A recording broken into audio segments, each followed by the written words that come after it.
A lot of people say I'm doing this out of revenge, because we've got beef. I won't deny it. Me and Diddy have had issues. We've been going at it since 2006. He blocked Mace from signing with me. I dissed him in a track. He launched the vodka line. I launched mine. It's been a back and forth for years. You know why he's so desperate to shut this film down? Because he knows we found things. Footage, phone calls, conversations he recorded himself, contracts, NDAs, real receipts. But Diddy ain't the only problem. He's just a symbol. This industry is full of people like him smiling in the spotlight while pulling strings and hurting people behind the scenes. I don't make things up. He refused to file bankruptcy. He refused to file bankruptcy? Well, yeah, because just his ego. I would have filed bankruptcy immediately.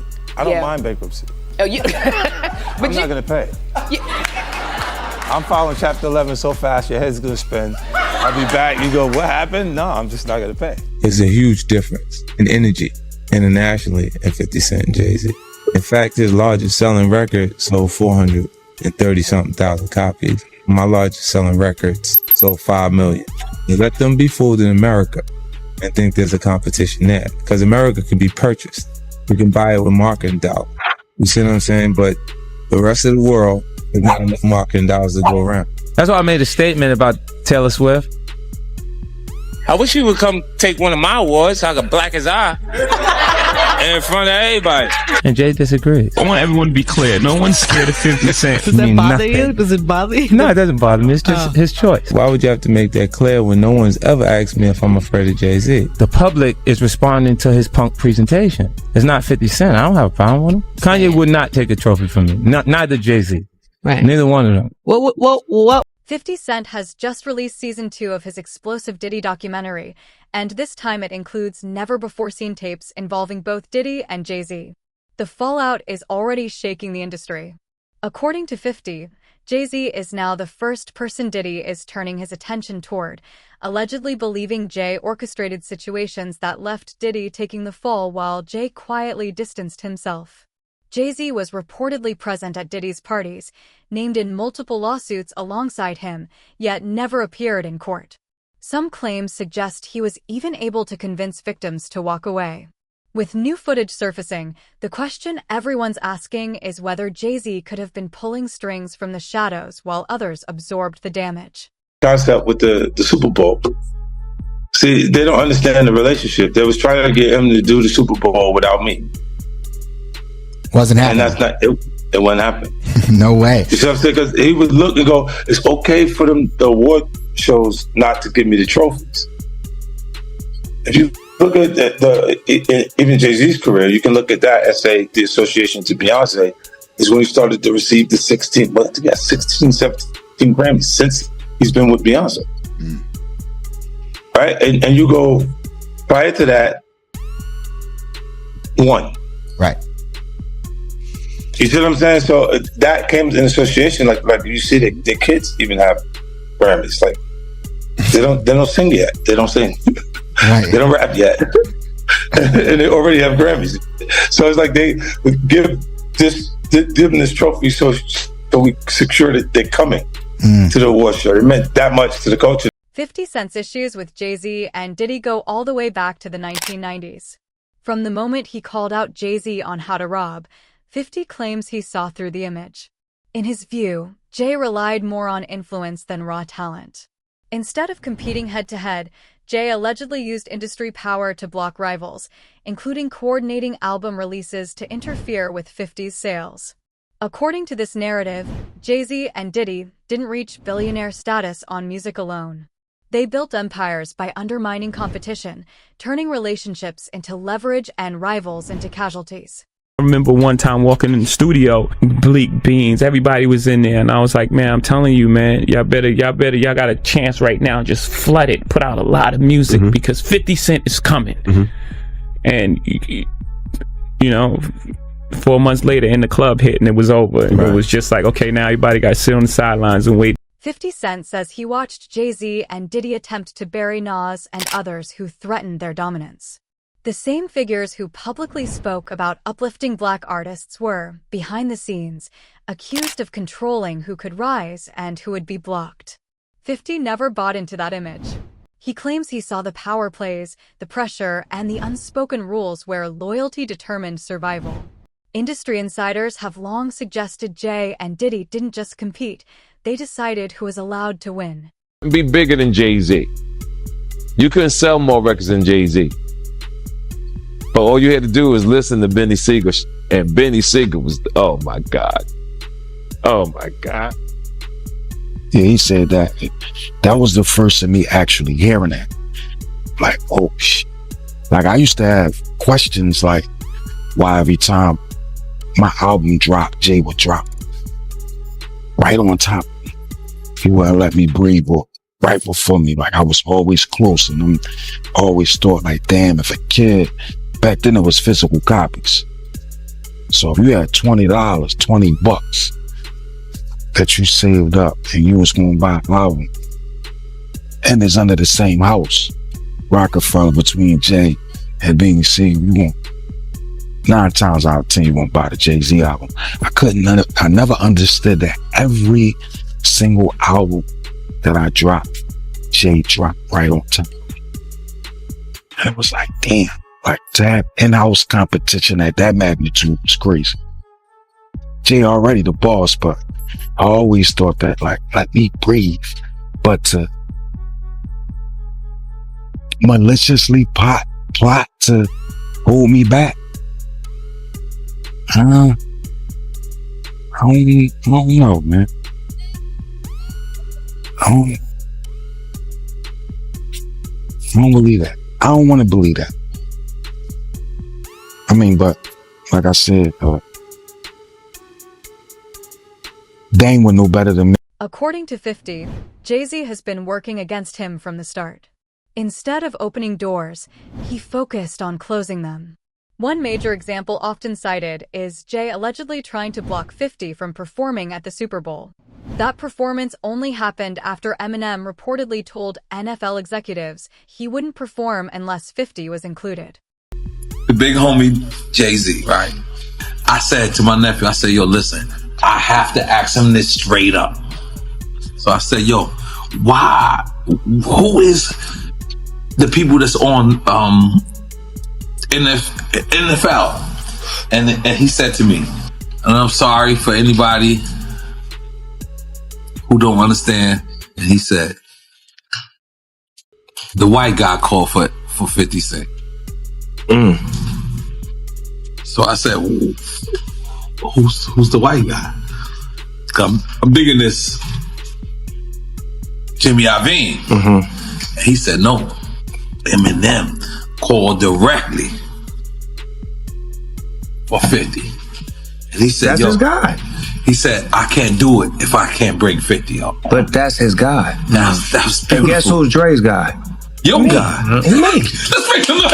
I mean, Jay-Z's on a whole nother level. Like, I mean, you know, he's like, but you know what I like about 50? 50's on a whole nother level, but he's still approachable. You still get to meet the people and you know, Jay got to remember the people that made him. You know, I'm not saying I don't got respect. I respect Jay-Z, 50, used to respect, you know, Diddy, but all that crazy going on. But, you know, I always respected him because I looked at, for New York, those were like the guys. You know what I'm saying? The guys with the most money and the most influence. So with Jay is like, when the last time you haven't seen Jay, so I think people are just going to say that. You know what I'm saying? But for me, I mean, Jay, you know, you got to remember, he didn't want 50 at the Super Bowl. That was crazy. I'm like, wait, Jay didn't want 50 at the Super Bowl? Know that? Yeah, he didn't want. I remember Eminem pushed for it. That was some haters. Yeah, I remember Eminem was like, I'm not going to do it unless 50 does it. I heard that. Yeah, but I didn't know that Jay was trying to stop it. I don't think Jay. I don't know. 50 never told me that, but I don't think Jay wanted him there. I don't know. Because of what, some of the. I mean, you know, it's competition. You got to think. 50 always been competition for Jay. Remember, I'm about $1. What the 50 Cent? That was a long time ago. That was what, 9? What was that? 9? But after that, they did a song together. Remember the whole, of course, but 50 was always competition for niggas. Then remember Jay said, yo, 50's coming. He told Siegel and them and Memphis Bleak and all them. Yeah. And come on, 50's like, he's on a whole nother level. You got to remember, he came after this. He came after Jay and Rockefeller. G-Unit came, and people might shit on G-Unit, but with Eminem, Dr. Dre, 50 Cent, nobody has outsold us, bro. Yeah. Nobody has had the effect. Jay Z and Diddy have been closely linked since the 1990s, but when things started collapsing for Diddy, Jay allegedly refused to stand by him. Some even speculate he may have helped set the situation in motion. CNN reportedly held onto footage of Diddy and Cassie for 8 years before releasing it.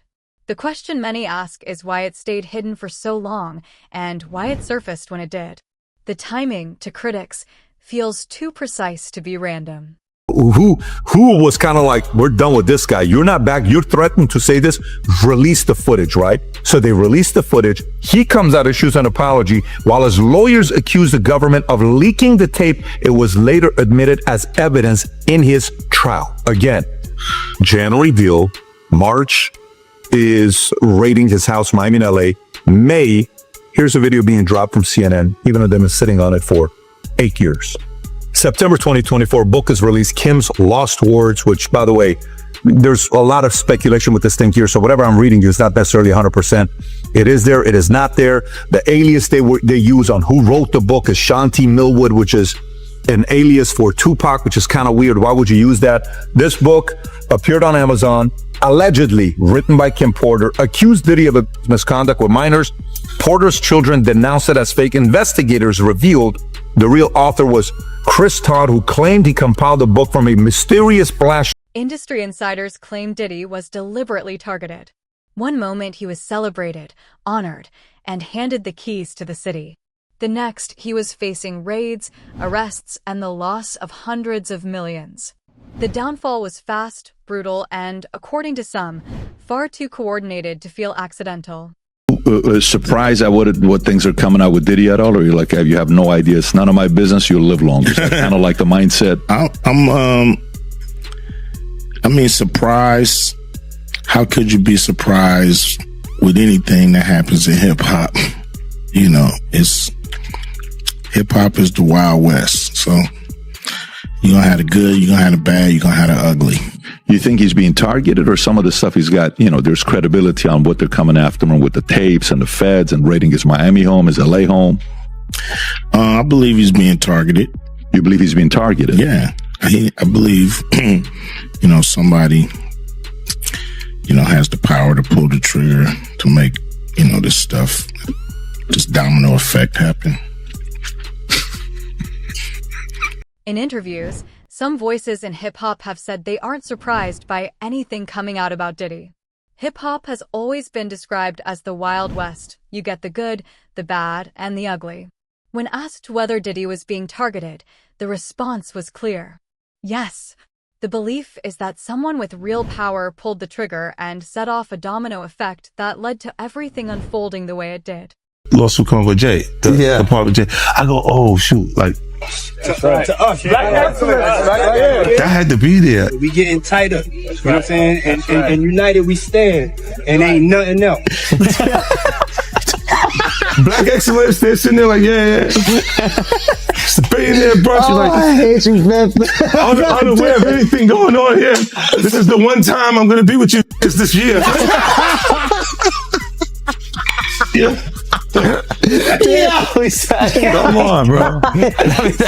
50 Cent has made it clear that he believes Jay Z was the one pulling the strings behind the scenes. From the beginning, 50 claims he saw the hidden alliances, the quiet maneuvers, and the strategic silences. He never bought into Jay's carefully crafted public image.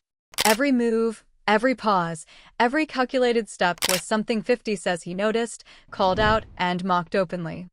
The big one was with Beyonce. When he signed that contract, the marriage contract, he got trophies.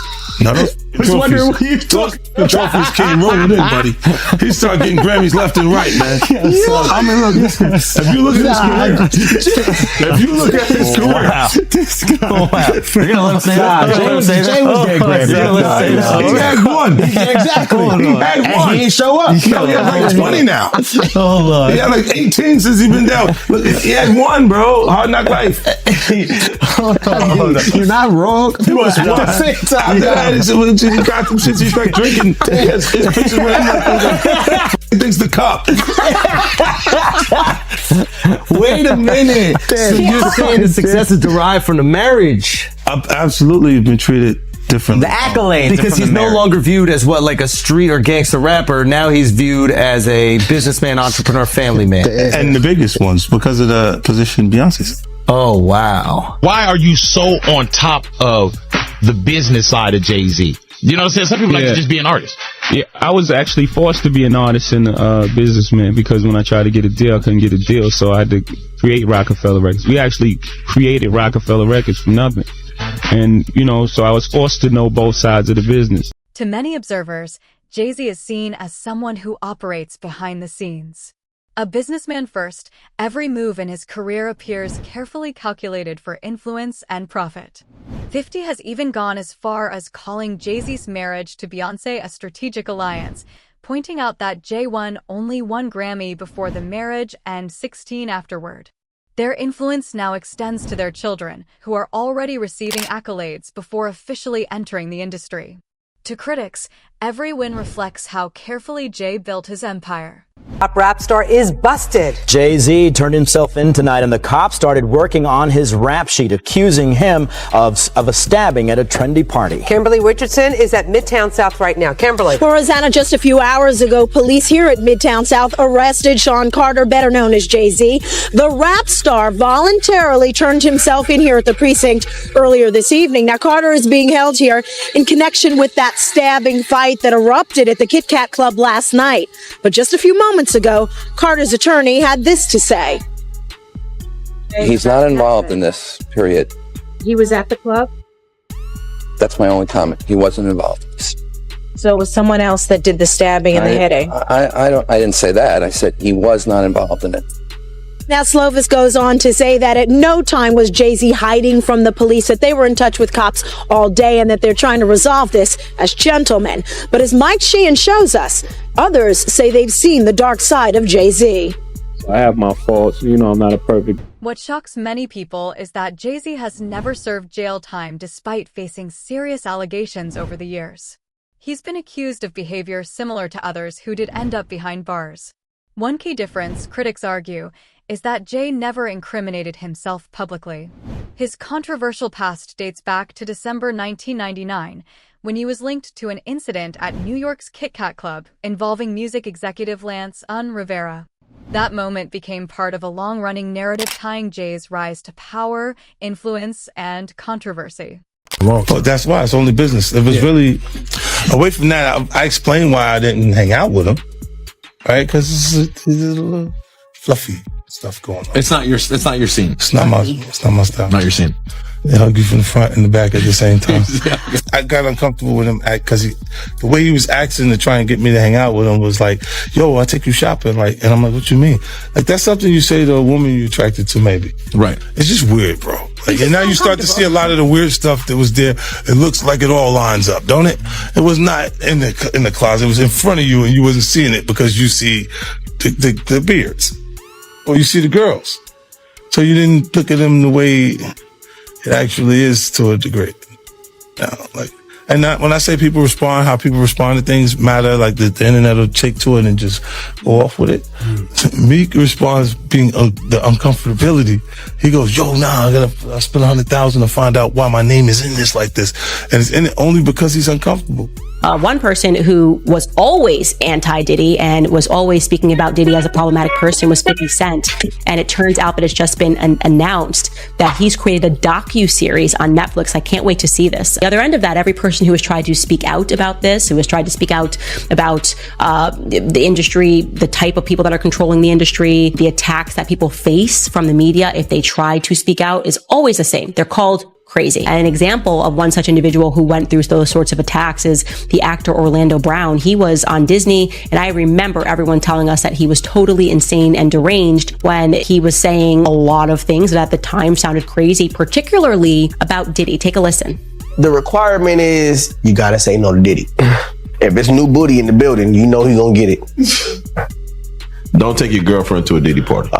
You can take but he won't you. Diddy, to me, is the fall guy. We are still seeing a major effort to protect the big names, just like with Jeff. Diddy faced similar situations in the past, including being connected to a case involving a shooting, yet he was never convicted at the time.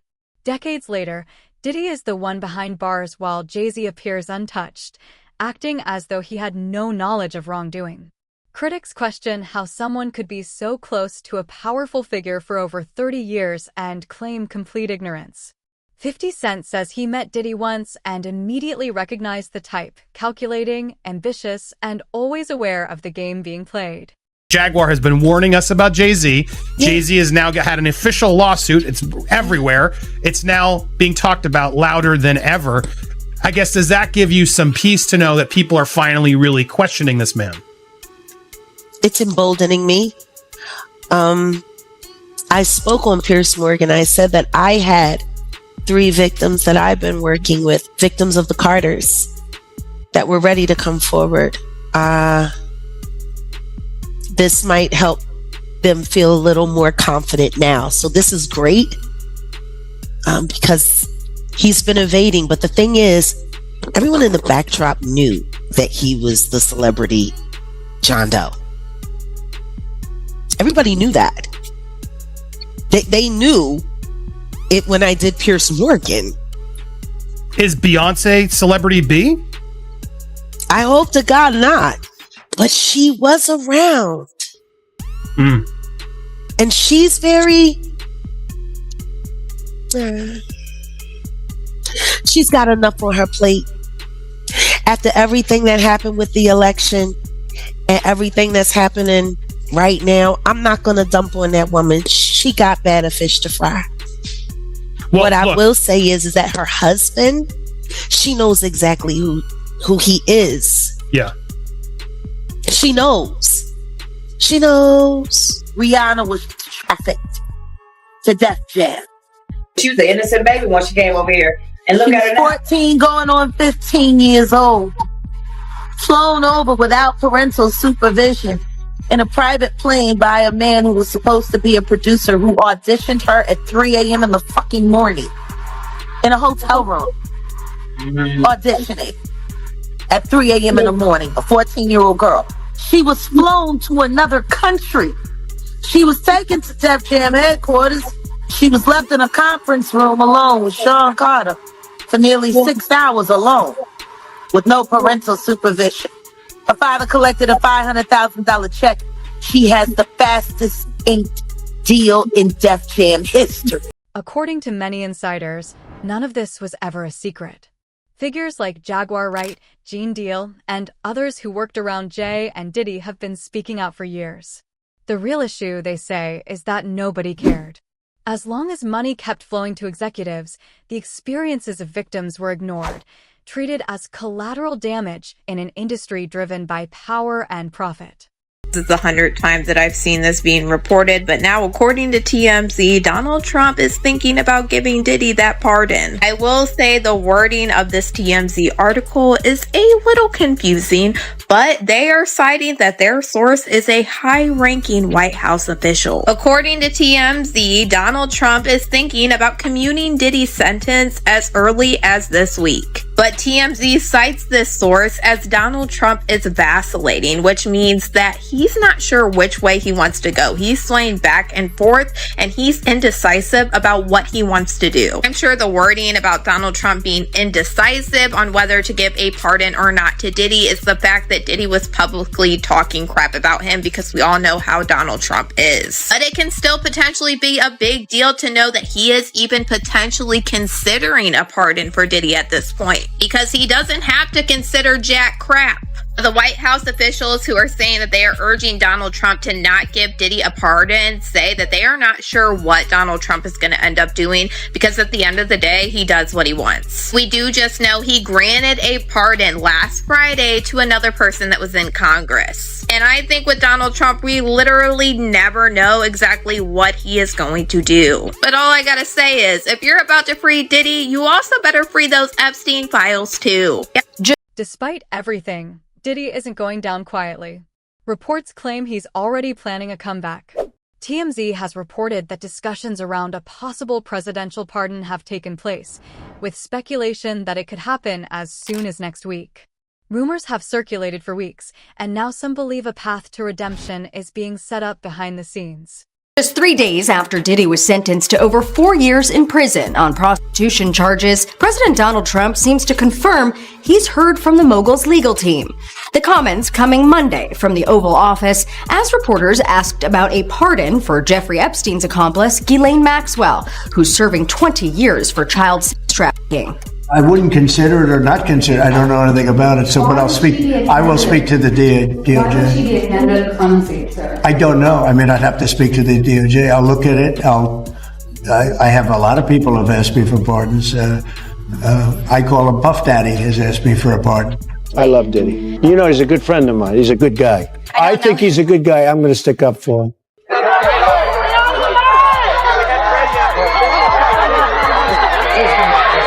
Trump and Diddy's ties go all the way back to the late 90s. Diddy was reportedly a guest at the president's 2005 wedding, and they ran in the same social circles. One mogul after another. It's mogul time. It's your boy Diddy. ET's cameras caught them together at this New York charity event in 2000. On X, users shared claims that Donald Trump may be considering commuting Diddy's sentence. Many see this as a potential injustice, especially for survivors like Cassie. Critics compare it to other high-profile cases where wealth and connections seem to outweigh accountability. 50 Cent, however, has been vocal in opposing any pardon. He has warned Trump publicly and even reportedly wrote to the judge before sentencing, arguing that Diddy would never truly change and could pose a risk if released. As 50 Cent caught wind of it, he said, man, you can't get no pardon running your mouth like that. LOL, get up out of here. As he had reposted that clip of Diddy talking down on Trump and calling Trump out, as they did have a relationship at one point in the past. Now, Diddy has been very vocal about being anti-Trump, and supposedly this pardon is allegedly coming from Diddy's team now, as he was convicted. We saw what happened Friday, 4 years in federal prison for the two-man act counts that he was found guilty of in this RICO things that he got denied of. But with that going on, he still was ultimately convicted right here. Now, 50 Cent, he gonna jump out there and go at Diddy every chance he get. I feel like he really uses it as marketing, but there is a little sentiment there as Dirty Daphne, that is his baby mama. She is somebody that got up on the stand and testified against Diddy. If a pardon doesn't happen, Diddy has already filed an appeal in an effort to overturn his conviction. According to reports, he's determined to get out as quickly as possible and reclaim his position at the top. Breaking news right now, and Sean Combs is taking the first step to appeal his conviction and prison sentence. His attorney today filed a notice of appeal. Earlier this month, the disgraced music mogul was sentenced to 4 years in prison on prostitution-related charges. His lawyers have argued the conviction should not stand because Combs lacked a financial motive for transporting male escorts. More papers detailing the arguments behind the appeal are expected to be filed. Jay Z may have built a powerful empire, but every empire eventually faces a reckoning. If Diddy truly believes Jay played a role in his downfall, this conflict could expose secrets hip-hop's elite have buried for decades. Was Jay Z really betraying Diddy, or is 50 Cent simply stirring the pot like he always does? Drop your thoughts in the comments, and don't forget to like, share, and subscribe for more deep dives into hip-hop's biggest power moves.